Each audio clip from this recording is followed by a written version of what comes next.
Hi friends, ಹೇಗಿದ್ದೀರಾ? ಎಲ್ಲರಿಗೂ ಪ್ರಿಶ್ and moms world ಚಾನಲ್ಗೆ ಸ್ವಾಗತ. ಹಾಗೆ ಇತ್ತೀಚೆಗೆ ನನಗೆ ಡೈಲಿ ವೀಡಿಯೋಸ್ಗಳನ್ನು ಹಾಕ್ಲಿಕ್ಕೆ ಆಗ್ತಾ ಇಲ್ಲ.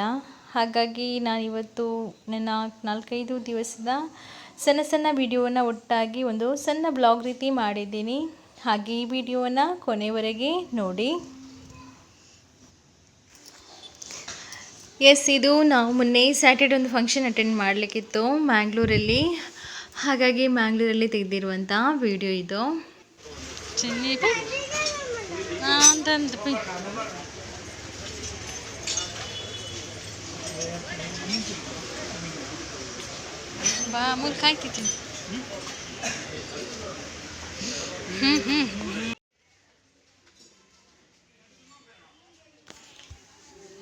ನಾವಿವಾಗ ಫಿಶ್ ಮಾರ್ಕೆಟ್ ಆ ಕಡೆಯಿಂದ ಹೋಗ್ತಾ ಇದ್ದೀವಿ. ನೋಡಿ, ತುಂಬ ವೆರೈಟೀಸ್ ಆಫ್ ಫಿಶ್ ಇತ್ತು.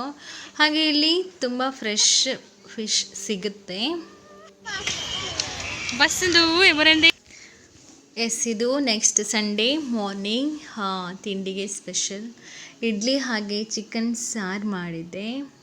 ಹಾಗೆ ನನ್ನ ಹಸ್ಬೆಂಡ್ ಇವಾಗ ತಾನೇ ಎದ್ದು ತಿಂಡಿ ಮಾಡ್ತಾ ಇದ್ದಾರೆ. ಹಾಗೆ ಬ್ಲ್ಯಾಕ್ ಟೀ, ನಾವಂತೂ ಯಾವಾಗಲೂ ಬ್ಲ್ಯಾಕ್ ಟೀನೇ ಕುಡಿಯೋದು. ಹಾಲು ಹಾಕಿರುವಂಥ ಟೀಯನ್ನು ಯಾರು ಕುಡಿಯೋದಿಲ್ಲ, ಅಷ್ಟೊಂದು ಇಷ್ಟ ಕೂಡ ಆಗೋದಿಲ್ಲ. ಹಾಗೆ ಹೆಲ್ತಿ ಕೂಡ ಅಷ್ಟೊಂದು ಒಳ್ಳೆಯದಲ್ಲ ಅಂತ ಹೇಳ್ತಾರಲ್ವ. ಹಾಗೆ ಮೊನ್ನೆ ನಮ್ಮ ಮನೆ ಹತ್ರ ಮಳೆಗೆ ನಮ್ಮ ಅಂಗಳ ಫುಲ್ಲು ನೀರಾಗಿತ್ತಲ್ವ. ಅದು ಮೋರಿಯಲ್ಲಿ ಏನೋ ಬ್ಲಾಕ್ ಆಗಿತ್ತು ಅಂತ ಹೇಳಿದ್ನಲ್ವ, ಅದನ್ನು ಇವಾಗ ರಿಪೇರಿ ಮಾಡ್ತಾ ಇದ್ದಾರೆ. ಹಾಗಾಗಿ ರಿಪೇರಿ ಮಾಡೋಷ್ಟರಲ್ಲಿ ನನ್ನ ಮಗಳು ಆ ವಿಡಿಯೋನ ತೆಗಿತಾ ಇದ್ಲು.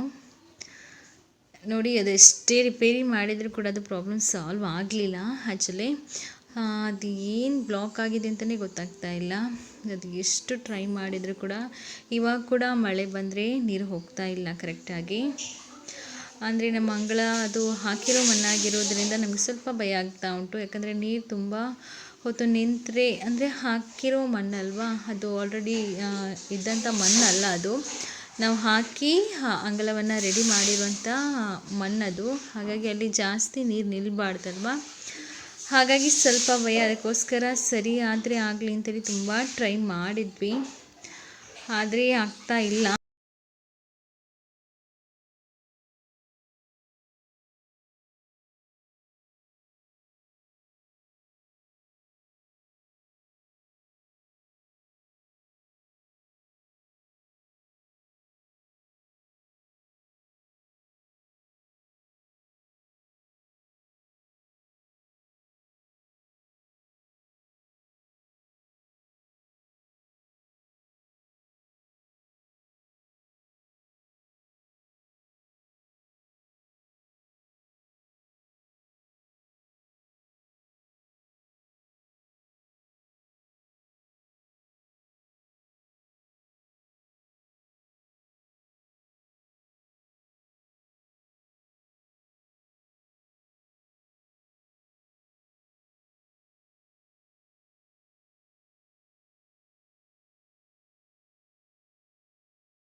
ಹಾಗೆ ಇದು ಇವತ್ತು ಸಂಜೆ ಬಂದು ನಾನು ಇವಾಗ ಮಾಡಿರುವಂಥ ರೆಸಿಪಿ ಇದು.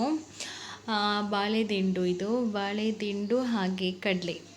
ಬಾಳೆದಿಂಡನ್ನು ಮಾವ ಚೆನ್ನಾಗಿ ಕಟ್ ಮಾಡಿ ಎಲ್ಲ ತೊಳೆದೆಲ್ಲ ಇಟ್ಟಿದ್ರು. ಹಾಗಾಗಿ ಸ್ವಲ್ಪ ಈಸಿ ಆಯಿತು ಕುಕ್ ಮಾಡೋದಕ್ಕೆ. ಹಾಗೆ ಬಾಳೆದಿಂಡಿಗೆ ಕಡಲೆ ಕೂಡ ಹಾಕಿ ಒಂದು ಪಲ್ಯ ರೀತಿ ಮಾಡಿದೆ. ನಾನಿವಾಗ ಸಂಜೆ ಅಡುಗೆ ಮಾಡೋದು, ಯಾಕಂದರೆ ನನಗೆ ಬೆಳಗ್ಗೆ ಸ್ವಲ್ಪ ಕಷ್ಟ ಆಗುತ್ತೆ. ಮಗಳನ್ನು ರೆಡಿ ಮಾಡೋದಾಗಿರ್ಬೋದು, ಹಾಗೆ ತಿಂಡಿ ಮಾಡೋದಾಗಿರ್ಬೋದು, ಇದೆಲ್ಲ ಕೆಲಸ ಇರುವಾಗ ಅದರ ಜೊತೆಗೆ ಪದಾರ್ಥ ಕೂಡ ಮಾಡಲಿಕ್ಕೆ ಸ್ವಲ್ಪ ಕಷ್ಟ ಆಗುತ್ತೆ. ಹಾಗಾಗಿ ನಾನು ಸಂಜೆ ಬಂದು ಪದಾರ್ಥವನ್ನು ಮಾಡ್ತೀನಿ. ಹಾಗೆ ಇಲ್ಲಿ ಬಾಳೆದಿಂಡು ಹಾಗೂ ಕಡಲೆಯನ್ನು ಕುಕ್ಕರ್ನಲ್ಲಿ ಹಾಕಿ ಅದಕ್ಕೆ ಈಗ ಒಂದು ಸ್ವಲ್ಪ ಉಪ್ಪು ಕೂಡ ಹಾಕ್ಕೊಳ್ತೀನಿ. ಹಾಗೆ ಒಂದೊಂದು ಬೆಲ್ಲ ಕೂಡ ಆಲ್ರೆಡಿ ಹಾಕಿದ್ದೀನಿ. ಹಾಗೆ ಸ್ವಲ್ಪ ನೀರು ಹಾಕಿ, ಅಂದರೆ ಬೇಯಲಿಕ್ಕೆ ಎಷ್ಟು ನೀರು ಬೇಕು ನೋಡಿ ಅಷ್ಟನ್ನು ಹಾಕಿ ಇವಾಗ ಕುಕ್ಕರಲ್ಲಿ ಒಂದು 3-4 ವಿಷಲನ್ನು ಹಾಕ್ಸೋಣ.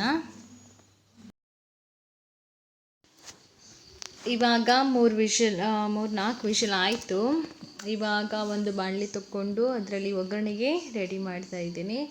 ಒಗ್ಗರಣೆಗೆ ಸ್ವಲ್ಪ ಎಣ್ಣೆ ಹಾಕಿ, ಎಣ್ಣೆ ಕಾದ ನಂತರ ಇವಾಗ ಅದಕ್ಕೆ ಜಜ್ಜಿರುವಂಥ ಸ್ವಲ್ಪ ಬೆಳ್ಳುಳ್ಳಿಯನ್ನು ಕೂಡ ಹಾಕೋಣ. ಇಲ್ಲಿ ನೋಡಿ ಬಾಳೆದಿಂಡು ಹಾಗೂ ಕಡಲೆ ಚೆನ್ನಾಗಿ ಬೆಂದಿದೆ. ಇದು ಸ್ವಲ್ಪ ಚೆನ್ನಾಗಿ ಬೆಂದ್ರೇ ಟೇಸ್ಟಿ ಆಗುತ್ತೆ ಪದಾರ್ಥಕ್ಕೆ. ಹಾಗೆ ಇಲ್ಲಿ ಒಗ್ಗರಣೆ ಕೂಡ ರೆಡಿ ಆಗ್ತಾ ಉಂಟು. ಇವಾಗ ಸ್ವಲ್ಪ ಎಣ್ಣೆ ಹಾಕಿ ಅದಕ್ಕೆ ಒಂದು 4 ಬೆಳ್ಳುಳ್ಳಿನ ಜಜ್ಜಿ ಹಾಕಿ ಆಮೇಲೆ ಅದಕ್ಕೆ ಸ್ವಲ್ಪ ಸಾಸಿವೆನ ಹಾಕಿ ಒಗ್ಗರಣೆ ಕೊಟ್ಟು ಇವಾಗ ಆ ಒಗ್ಗರಣೆಗೆ ನಾವು ಬೇಯಿಸಿ ಇಟ್ಟಿರುವಂತಹ ಕಡಲೆ ಹಾಗೂ ಬಾಳೆದಿಂಡನ್ನು ಕೂಡ ಆ್ಯಡ್ ಮಾಡೋಣ.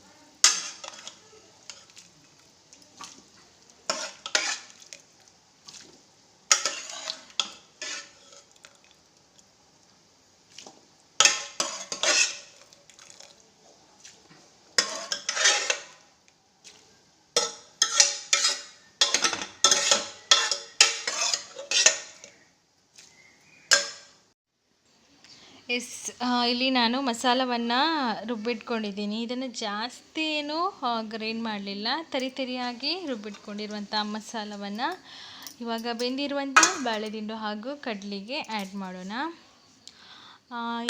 ಈ ಹಂತದಲ್ಲಿ ನೀವು ಉಪ್ಪು ಕೂಡ ನೋಡಿ, ಉಪ್ಪು ಸಪ್ಪೆ ಇದ್ದರೆ ಆ್ಯಡ್ ಮಾಡಬಹುದು. ಆನಂತರ ಅದಕ್ಕೆ ನಾನು ತೆಂಗಿನ ತುರಿಯನ್ನು ಕೂಡ ಆ್ಯಡ್ ಮಾಡಿದ್ದೀನಿ. ತೆಂಗಿನ ತುರಿ ಎಲ್ಲ ಆ್ಯಡ್ ಮಾಡಿ ಸ್ವಲ್ಪ ಹೊತ್ತು